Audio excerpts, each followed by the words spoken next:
Grace and peace, everybody. We are back. I'm going to try to make this a one and done. I haven't done one this long in a while. So anyway, we are going to look at a favorite, Robin Diangelo. And for some reason or other, I really want to pose this question to you all. Would I be able to speak on behalf of all Black men like Robin does for all white people? I think we would quickly see a problem there. Why is it that Robin is propped up as a luminary? She's going to give her background story. I didn't know her background as much as I do now, but she's propped up as a luminary. But is she really though? Is she really, or is she just saying what people want her to say about a topic that people want to dunk on and people want to be wrong, which is white people? So before we get too far, let's just talk about it real quick. The podcast that she's on. If you think the name Dear Woke Christian isn't going to age well, wait till you see the name of this podcast and the conference that she's at. Let me get it real quick. I was like, you got to be kidding me. All right. So the conference is called, are you ready for this? The White Privilege Conference. The White Privilege Conference. And the podcast is called This Week in White Supremacy. I wish I was joking.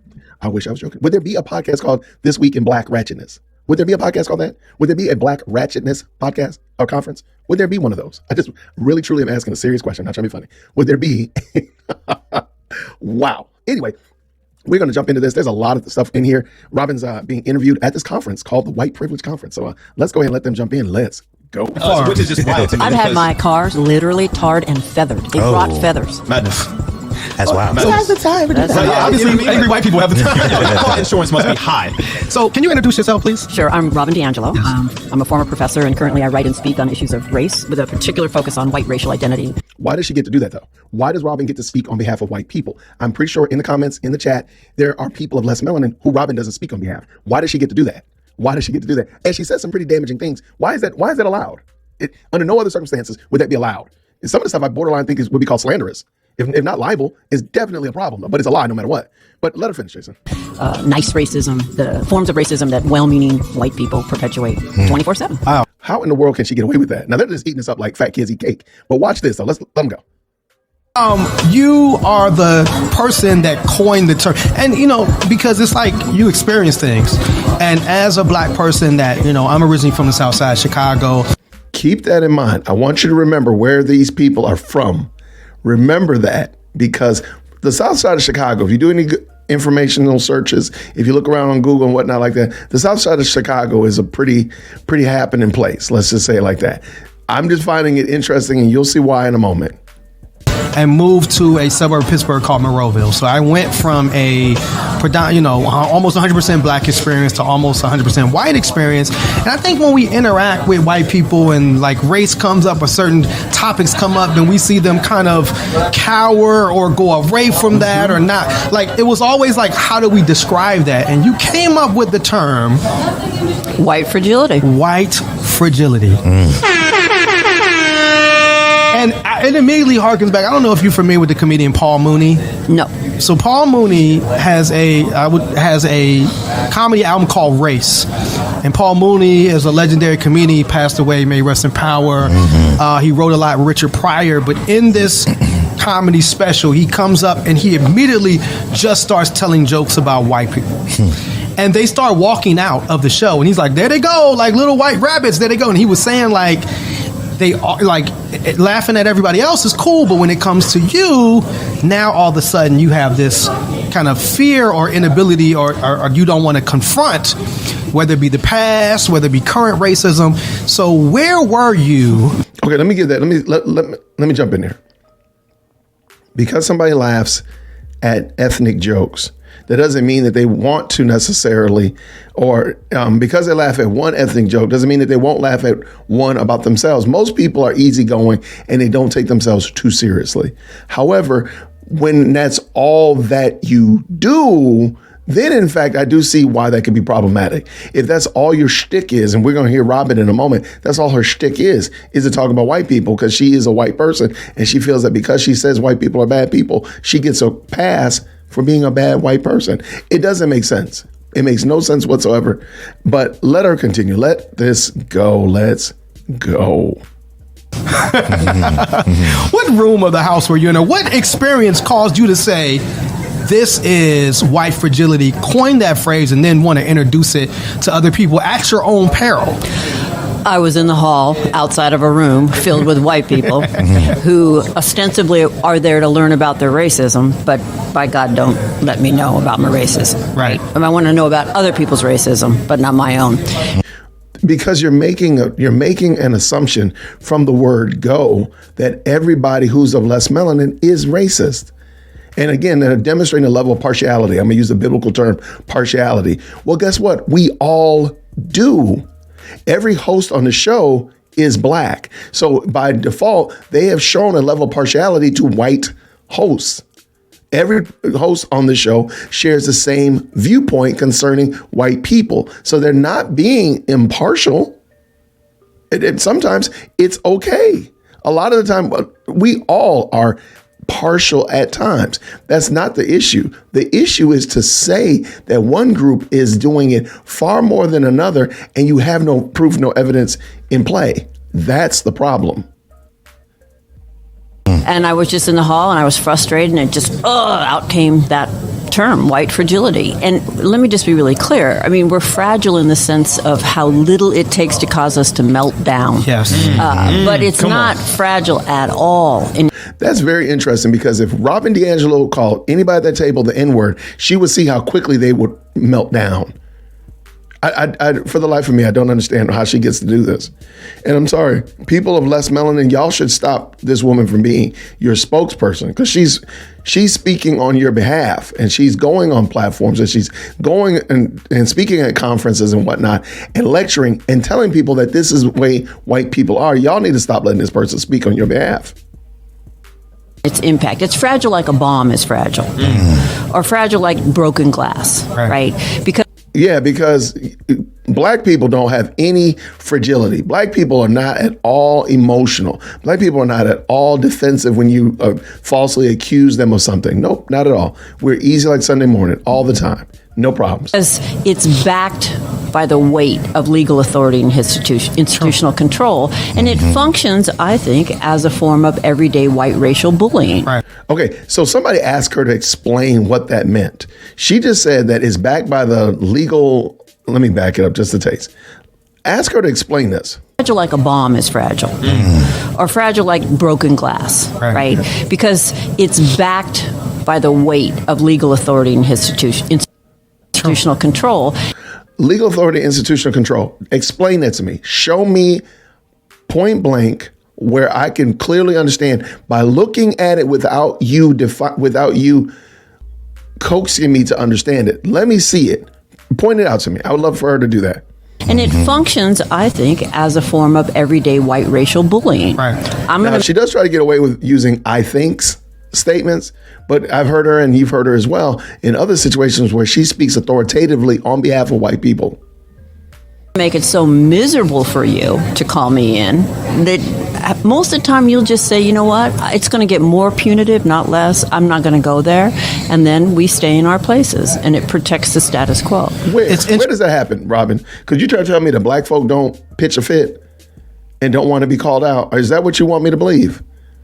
Again, when you buy into this notion of critical race theory, it removes the freedom and the joy that you have of being a child of God. That's why I say the critical race theory is a different religion. It has no place in the Christian narrative. Now, if you want to do that out in the world, you go be a pagan and you keep on paganing. However, for Christians, this is not Christianity. What she's explaining, what she's articulating is a different religion. It is a different faith system. Now, you're welcome to abide by it and that's fine. Go on and take that outside the church and go do whatever you're going to do. Dance around a tree, bang your head on the ground 5 times a day. But in Christ's church, it has no place. It has zero place in Christ's church. Interesting, because I would describe what we have been seeing in Tennessee, as white fragility, right? That here are the 3 individuals, the Tennessee 3, just. Now, this host right here, I kind of like him because he seems to have a good grasp of the stories that he's going to tell. The problem is, and the reason I brought that up about where he's from Chicago. Chicago, if you know anything about it, is a petri dish of corruption and chicanery. It's all over the place. He knows everything about everywhere else except his hometown, and is very, very telling. He's memorized every stat, every name, outside of Chicago. Because keep in mind, nobody takes him seriously. Nobody except Robin DiAngelo and their ilk take you seriously because you're not speaking about the issues that are pertaining to you that you can actually fix and resolve. The reason I brought up Chicago has a very high crime rate of black on black crime. Before you jump in the comment section and say, we're not talking about that, why are you worried about one off white person killing a black person when more than double, quadruple, tenfold black people kill black people every given weekend in Chicago? Explain that to me. Nobody's going to take you seriously, sir. Jones, Justin Pearson, and Gloria Johnson organizing a protest with children that just didn't want to be shot down. And the fact that they came into the well and, your decorum, instead of just censoring them or whatever normal process, you expel the two black men from the representative house, and then they right back in here now. So is there you would call that white fragility, I'm sure. Absolutely. And maybe a bit on steroids, right? So it's the umbrage, the outrage that you would dare. How dare. So Robin is able to read into the minds of the Tennessee lawmakers that expelled the Tennessee 3, I think it was early this spring. So she's able to read into their minds. She knows what they're thinking. I told you, critical race theory gives you superpowers, man. It makes you basically able to look read me in the eye minds. as an equal and speak anything to me in any way that challenges me, right? And I am backed by the weight of the institution to then punish you for doing that, to expel you for doing that. And so the following the logic, the host and Robin, if white people had behaved like the Tennessee 3 had, they would not have gotten censored. They would not have gotten thrown out or anything of that nature. Okay. Maybe so. Maybe so. Because again, she knows not only people's minds, she's able to didact and break down all the different historical options that were available, kind of like Dr. Strange. Like she's able to pick that apart, and she knows the route that you took and the route that you could have taken and what would have happened if you gone another direction. Because she knows everything, because she's she's we can back up and say, I don't think they were ever welcome there, but it didn't take much to legitimize a way to expel them. Yeah, brother wore dashika on his first day, and that was enough. That was enough to put him on whatever list. So how did you come to this work? Like, was your upbringing, was it progressive? All right, and I've actually never heard Robin's background story, so this is interesting. Follow along.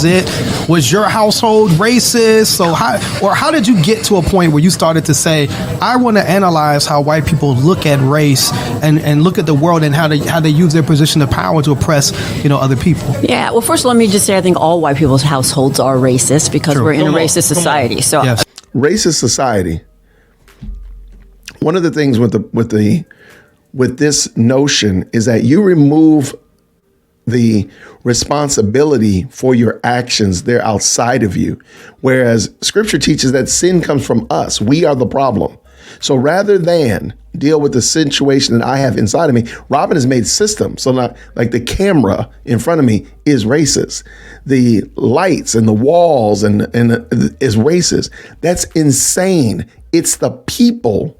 Robin is not an institution. She's making it, everything is outside of you. But the funny thing about it is she removes responsibility from people, but yet holds them responsible for things outside of them, which is weird. If it's almost like saying, I'm holding you responsible for it raining outside. Well, there's nothing you can do to stop the rain. So why are you holding me accountable for the rain? Well, that's the exact same thing. Now, if I were creating the rain outside of me, that would be really weird. But then you can hold me accountable for starting the rain or causing the rain. But that's not what's happening. Robin is basically pointing a finger at you and impugning you for something you're not in control of, which is systems. On the contrary, in scripture, we are the sinners. Because keep in mind, again, in critical race theory, nobody's a sinner in this conversation except Robin. So I don't actually think I'm any less or more racist than anyone else, and that includes Donald Trump, right? Like, there's nothing that comes out of his mouth that 45 is loved. That man is loved because he lives rent free in every one of these people's minds. They brought him up already. They brought him up. They're gonna bring him up later on as well. Why y'all talk about that man so much? Why y'all talk about that man so much? Y'all got your sleep weekends at Bernie in the White House. Enjoy him, man. Relish in him. He's not speaking a foreign language. I recognize what he says. I was raised in the same culture. There's a difference between us in that he amplifies and embraces, and I seek to challenge and interrupt. But it's not useful for me to point my finger at him and then exempt myself. Wow. But I grew up like a classic white person, maybe a little bit different in the sense I grew up poor and working class. And I want to be really clear, classism's real. Yeah. And I felt a lot of shame as a child. There was periods of homelessness and so on. Who didn't, though? Nobody didn't.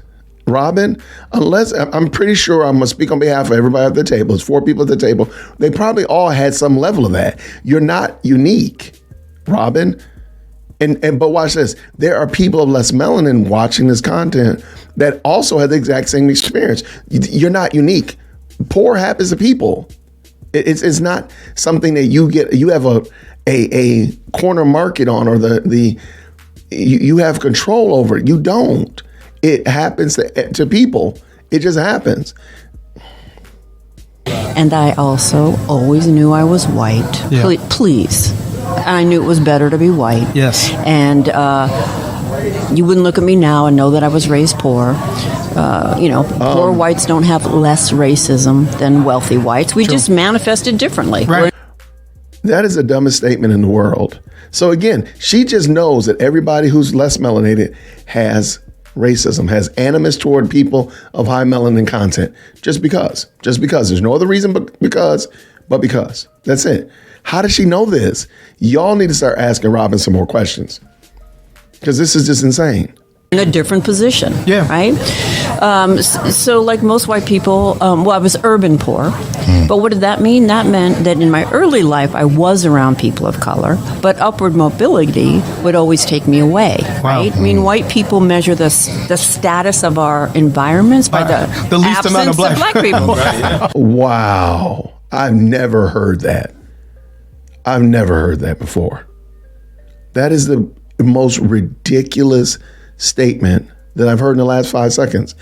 White people judge their success by how far they are from black people. See, this is Robin projecting her own wicked, evil thoughts, her own wicked, unregenerate heart onto other people. Robin, you might believe that. You might think that. That might be 100% what you think. You can't, and you don't have the authority to put that on somebody else, though. You need to take that to Christ and have him deal with your wicked, evil, unregenerate heart. Because you're dead in your trespasses and sins, friend. And you busy over getting paid, and you're going to end up finding out that you caught nothing in this life but heartache and pain. That's it. Yeah. So if you're going to go up in life, you're going to be in whiter and whiter environments. Wow, that's fascinating.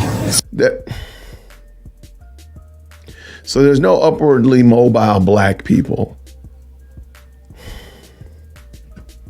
And the host is just eating this up, and they know it's not true. You're literally Robin is sitting right there saying that the only way to be successful is to be around white people. There are more than enough black communities that don't necessarily have to deal with white people or other people groups, and they're doing just fine. Now, there's a lot of them that are not doing well, but that ain't got nothing to do with white people. So kind of straightforward, typical white person in all those ways. Yeah. Let me ask you that. So is that like implied, or is that specifically stated? Like, is it specifically like are people like, man, we got to get out of it? I mean, we know white flight is real, right? And that it was like, black people around here, we have to leave now. But I mean, it's growing up. Okay, white flight. It does happen. That's a reality. Let me ask you a question though. Honestly, Are they leaving just because they're black people moving in, or are they leaving because there's a change in the community or a change in the environment that maybe is not beneficial? Let's just be honest. See, there's a problem with critical race theory is it tells lies. It gives you the ability to lie, because you can lie on something by stating something that's not true, or you can lie on something by not stating everything that is true. There's a difference between a community that's predominantly white and a community that's predominantly black. Stop acting like they're not. They're pretending like there's a 1-for-1, like, oh, they're the exact same, apples to apples. That's not true. That's not true. So stop acting brand new. If white people don't want to be around black people, there could be a myriad of reasons why, and their shade of their skin is not the primary reason. Was that like implied to you, like, hey, part of why you knew you weren't doing as well is because of the presence of people of color? Definitely, right? It's both implied and explicit. I think that any violent crime you see on news, somebody has to say, "You'd never believe that happened here." True. Well, why? You never believe that would happen here. Like, that doesn't even make sense. where was it supposed to happen, right? And I hear it every damn time. So clearly, it's always happening there, right? In these so-called, safe places, right? Where so are the safe race places? is just deeply encoded in geography, and white people know it, and we Okay, racism is coded in geography, and you people of less melanin, you know it. Can you please, down in the comment section, let me know where the geography, the racist geography is, so I can make sure I don't go there. Wait till you hear what she's about to say, though. We communicate that to each other all the time when we warn each other. There was an app not too long ago called The Sketch Factor, where you could actually look up a neighborhood and it could tell you whether it was a sketchy neighborhood or not. And if it was, sketchy, what's that code for? Yeah. And so that's how we kind of police. Because only sketchy neighborhoods are black, Robin? Is that what you're saying? Only sketchy neighborhoods are black. That's what you want me to understand and believe. I'm just saying. Robin, this is your own wicked heart, baby. Baby, you need to come to Christ and repent for your sins, Robin. Not just your sin of racism, but your sin of lying. Your sin of taking advantage of people. It has no bearing. This has no bearing whatsoever. It only has bearing on people that allow it to have bearing on them.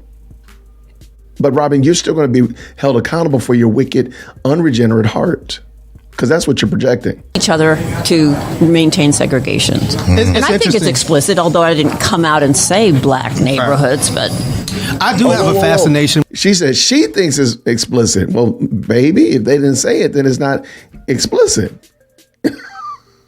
With the neighborhood app, because it is like Miracle calls it the snitch app, but it is it is like Karen on steroids in terms of like how people are reporting the smallest little things. So I'm fascinated by that. Were you going to say something? No, Nextdoor app is the snitch app. It's the snitch app. Yes. Literally, watch it all people looking outside their windows through their surveillance cameras and then reporting and trying to get everybody on their side to be like, we need to do something about these interlopers. The sketch app. So did you see like higher education as a means of you beginning to get to that next level of like, I can move away from, poverty and by whatever presence, like other black people or people of color? It was really clear that if I was ever going to succeed in life, if you will, I was going to have to go to college. And I was a single mom. I was 30 years old. I graduated at age 34. No one in my family had ever been to college. And I was looking for a job. I'm like, okay, I got a degree in sociology. What can I do for a living? And I saw this job for a diversity trainer. And this was the early 90s. Never heard of a diversity trainer, but I read the description and thought, oh, I'm totally qualified. I'm vegetarian. I mean, how could I be racist? So I had a classic, clueless, white, liberal kind of sense of myself. Remember, I was telling you, liberals are the most racist people on the planet. They are the most partial people on the planet. White liberals. And I applied for the job and I got it. along with 40 other people. But it was a very racially mixed group. And for the first time in my life, people of color were calling me in. For the first time in my life, I was working side by side with people of color who were challenging me. And it was like a fish out of water. What did you feel like? Robin takes her experiences and lays them over everyone's experience. So just because she's mentioned in other situations that she went almost 30 years without, I think she said in her book, she went almost 30 years without having, interacting with people of other melanin types. I call butt-kiss on that, but even more than that, why are you reading that onto other people? Because you had that experience, Robin. Okay, fine. If you didn't, I mean, I don't sit there and feel some kind of way because I don't interact with people of less melanin, like, oh, my world's coming to an end, or oh, my world is better. Why do you do that, Robin? Why do you assume that on other people? You experienced like white fragility initially when people of color began to, I guess, kind of like you said, call you in? Oh, yeah. We had to go through a 5-day train the trainer before we went out into the field. And the second half of the first day, we basically looked to the people of color and said, okay, this is the part where you teach us about racism. And they looked back and said, oh, hell no. And I remember feeling so, like, such umbrage. Like, well, if you don't teach us, how are we supposed to know? And it got very intense. And then this white woman calls out into the room, all the white racists, raise your hand. And almost all the white people raise their hand, but I don't raise my hand. Robin's stories are very convoluted. That story, so you mean tell me y'all was just training each other? Like, who was training you to do this, to do whatever you were supposed to be doing? Like, who was actually facilitating and responsible and had authority to train you? Because it doesn't sound like they did. It sounded like you just in there. I'm sure there was training, but the way she tells the story is very confusing. I was like, I'm not racist. And I drove home thinking I'd shown everybody that I was the good one. Mm-hmm. But of course, what I showed everybody is I didn't understand systemic racism. Right. And it was a brilliant move. That one question just surfaced. Okay, where are these white people at that were deemed qualified to do this work? So that was kind of part one.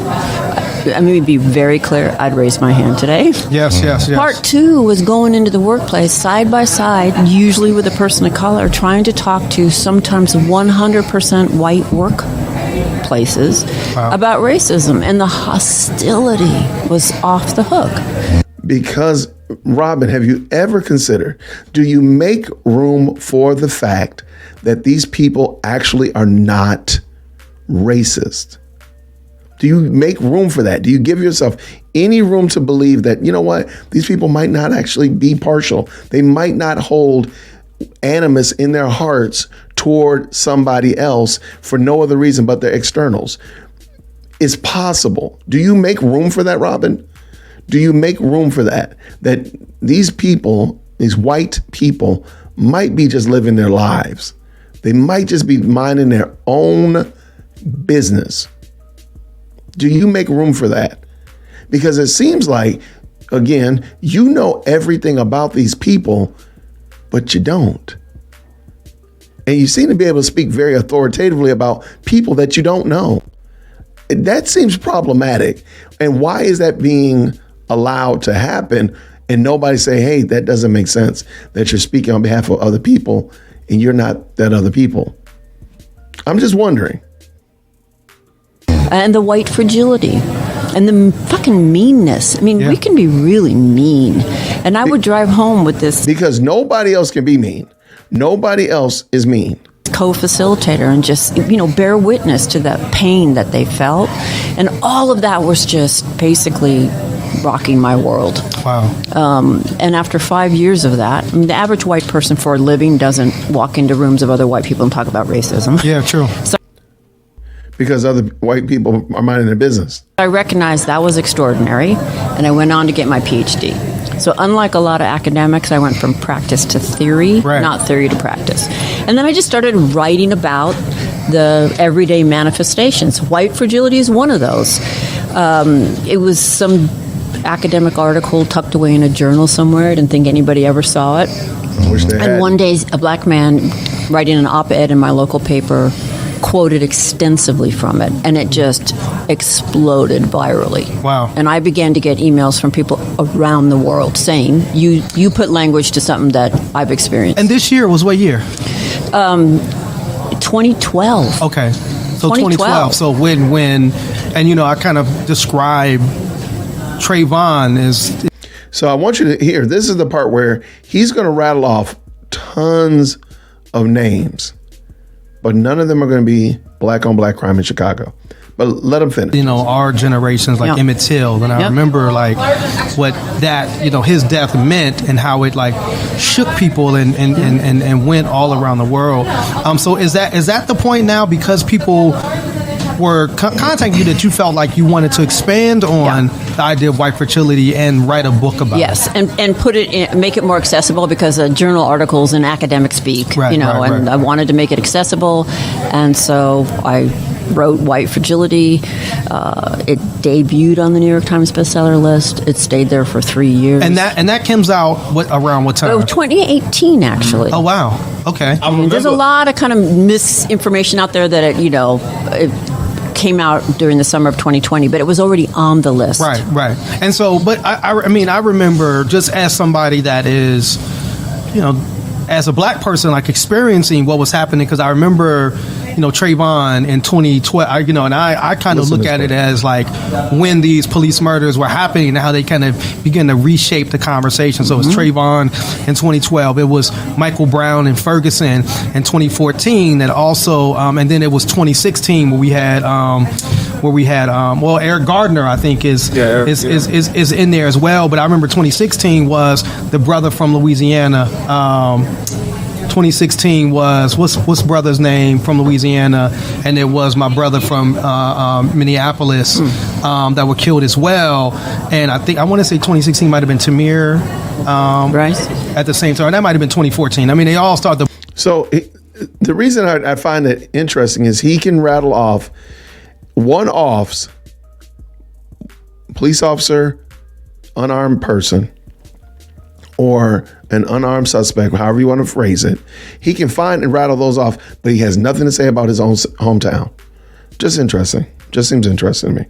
Blur, but it was like this, it kept happening again and again, and a lot of times the response that we would get from white people was Alton Sterling, Philando Castile. I think Trayvon might have been in 2014 as well, but it was like, I'm sorry, Tamir, but it was like it was like again, and they would go viral, and there would be big protests that were led in our communities because these were like these national conversations we were having. I remember, but we were having protests about a police killing a person, not about us killing people. Never had a protest about the amount of damage and destruction that we were doing. No arguments about that. Just wonder. When LeBron put on like the what happened? Can't Breathe shirt, and we were finally having a national conversation around police violence, and I remember Trump coming. But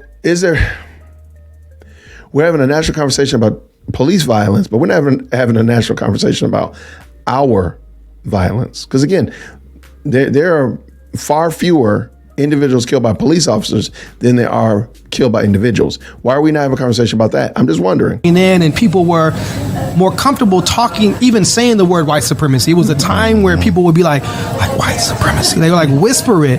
And so I remember like these coming into the national consciousness, they were having these conversations. But most of the times, like white people's response to us was, shouldn't have broke the law.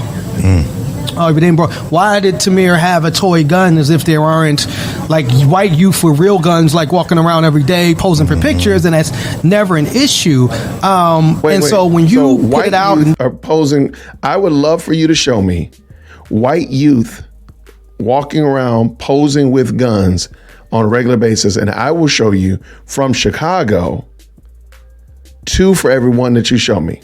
That's my challenge to the host. Show me a white person willy-nilly going around with a gun, and I will show you 2 for every one that you show me.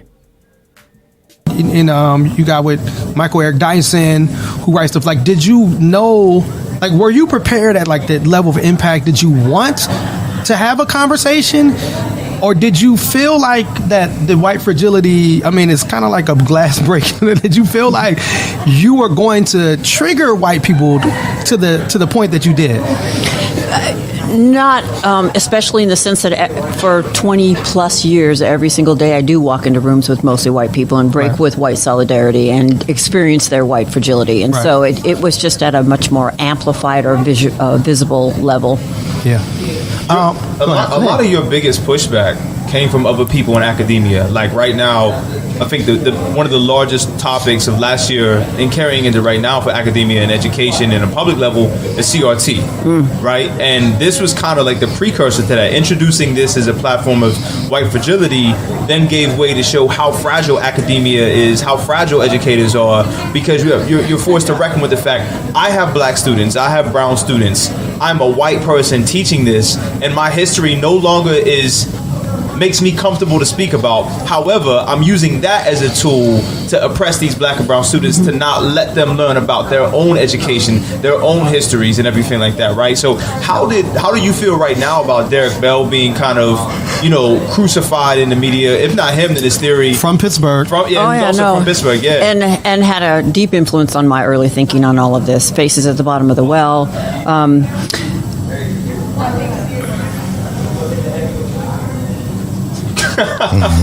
My mind went like, this is the part where you have to edit it out. Got you. Because she got to make up something. The other thing we're suggesting is that those professors, those academics, are not qualified to lead today. You're not qualified. If you cannot engage with these conversations with any nuance or complexity, then you should not be teaching or working in an institution that has a deep history of harm towards people of color. Show me an institution now that is harming minority groups. A history of it in the past. If it's done in the past, and I always bring this up, Ezekiel 18, if the institution is no longer doing that, and dare I say even has shown a long track record of not doing it, why are we bringing up what happened at your founding? Why?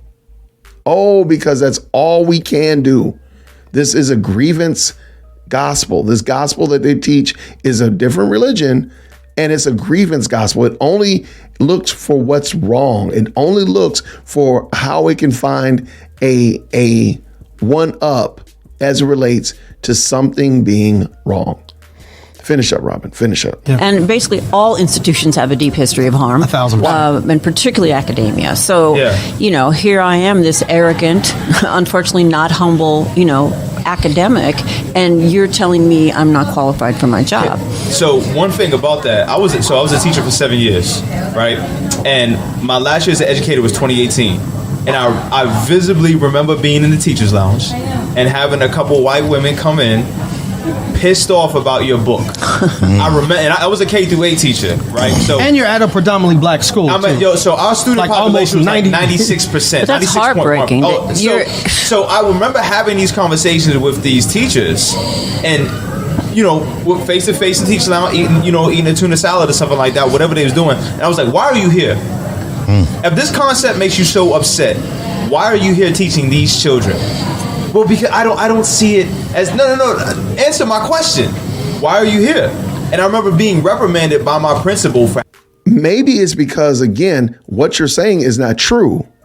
You are presuming that what Robin says is true. But again, who made Robin the spokeswoman for everybody that is white?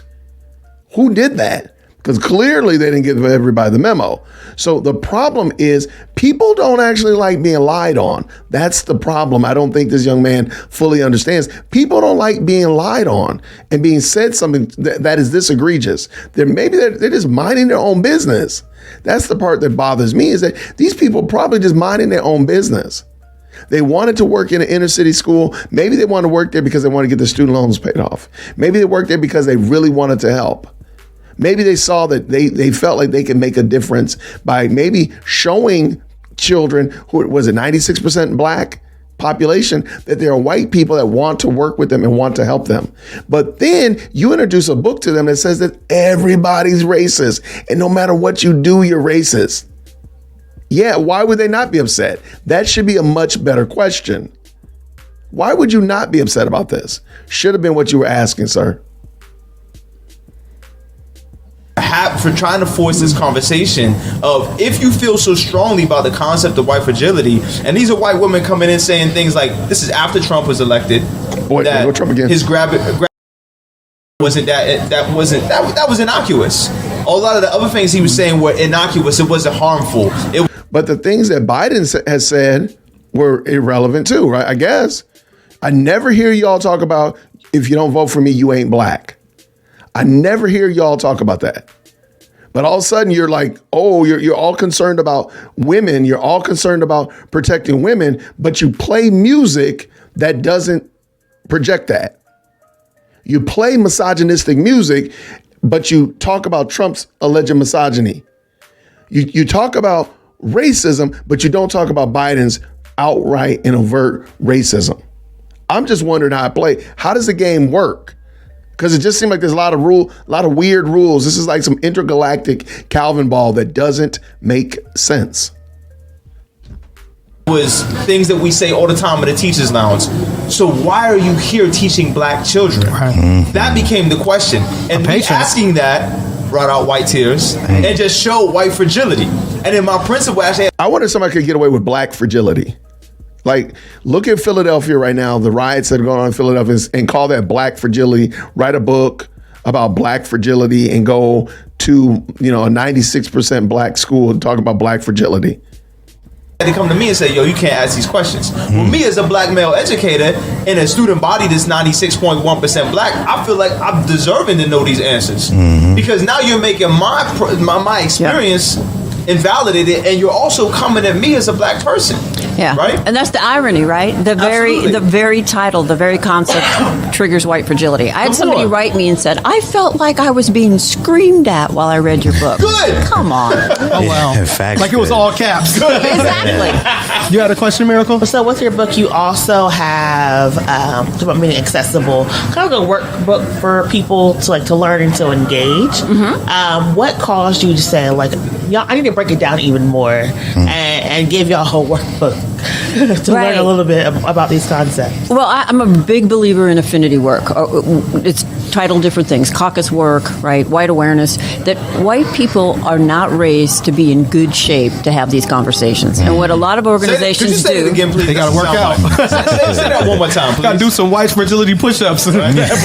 white people are not raised to be in good shape to have these conversations. Actually, but it's not benign. I mean, it serves us not to be in good shape to have these conversations, right? It doesn't function as some kind of neutral fluke. It's not an accident. It's a kind of willful not knowing, willful ignorance, right?